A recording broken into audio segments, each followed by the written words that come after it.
பிரியமானவர்களே, சங்கீதம் 41:1 அங்கே நம்ம வாசிக்கிறோம், சிறுமைப்பட்டவன் மேல் சிந்தை உள்ளவன் பாக்கியவான் என்று வாசிக்கிறோம்.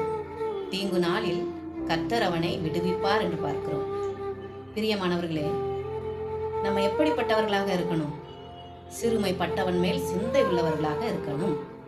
ஒருத்தங்க கஷ்டப்படுறாங்கன்னா அவங்கள விசாரிக்கணும், அவங்களுக்காக ஜெபம் பண்ணணும். இப்படிப்பட்ட சிந்தை நமக்கு இருக்கும் பொழுது தேவன் நம்மை பார்த்து சொல்லுவார், பாக்கியவான் என்று சொல்லுவார்.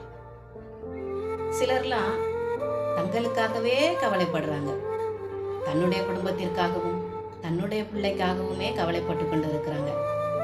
ஆனா வேதம் சொல்லுகிறது, பிறனுக்கானவைகளையும் நோக்குவானாக என்று சொல்லுகிறது. பிரியமானவர்களே, அப்படிப்பட்ட சிந்தை உள்ளவர்களாக மாறுவோமா? Praise the Lord.